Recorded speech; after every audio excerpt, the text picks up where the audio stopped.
అలాంటివన్నీ తప్పులేదా? అవన్నీ దాంట్లో వచ్చేటప్పటికి ఎక్కడికి తప్పు అవుతుందా? బేసిక్గా ఇది అంటే సింపతి ఇతని వైపుకి టర్న్ అవుతుంది కాబట్టి లేదు పాపం ఈ అభిమానులు ఫీల్ అవుతుంటారు కదా, వాళ్ళ కోసం లేదు వీడు చాలా దుర్మార్గుడు, మీ అందరి డేటా తీసుకెళ్ళిపోయి ఇచ్చేసాడు, మీ అందరి డబ్బులు ఎవడన్నా ఎత్తుపోయాడా? ఈ సినిమా చూసిన వాళ్ళు అందరూ ఉన్నారు కదా, ఐబొమ్మ చూసిన వాళ్ళు, వాళ్ళది ఏమన్నా ఎవడన్నా గూగుల్లోకి వెళ్ళి డబ్బులు ఎవడన్నా లాక్కెళ్ళాడా, లేకపోతే ఏమన్నా పట్టుకెళ్ళాడా?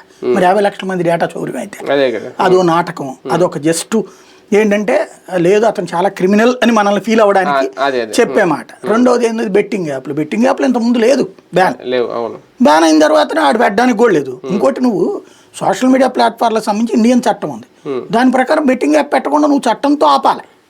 అప్పుడు వాడిదైనా ఇండియాలో ఎగ్జిబిట్ కాదు, అంతే కదా. ఇండియాలో ఎగ్జిబిట్ కాకుండా చూడాల్సింది నువ్వు. వాడు ఏం చేస్తాడు? ఇప్పటికి కూడా లెక్కనైతే డేటింగ్ యాప్స్ వస్తున్నాయి, మేటింగ్ యాప్స్ అని, డేటింగ్ యాప్స్ అని, ఫ్రెండ్షిప్ యాప్స్ అని కుప్పలు తెప్పలు తెచ్చినాయి.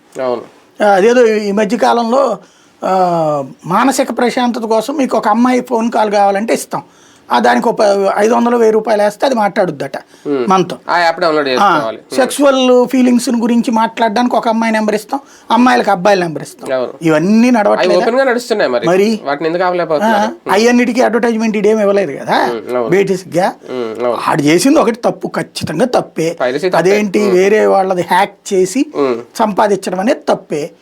ఇప్పుడు ముందు ఆడెవడో అమెజానో లేకపోతే ఏదో ఒక సంస్థ వాళ్ళు గూగుల్ వాళ్ళు మాది హ్యాక్ చేసి చూపించండి మీకు ఇంత బహుమతి ఇస్తామని ప్రకటిస్తే, అలా హ్యాక్ చేసి చూపెట్టిన వాళ్ళకి వాళ్ళు భారీ ప్యాకేజ్ ఇచ్చి భారీ నజరానా ఇచ్చి ఉద్యోగంలో పెట్టుకున్నారు.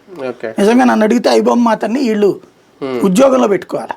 Cinema film industry film chamber అంతా కలిసి ఒక యూనిట్ పెట్టి ఇప్పటికే ఆ మూవీ రూల్స్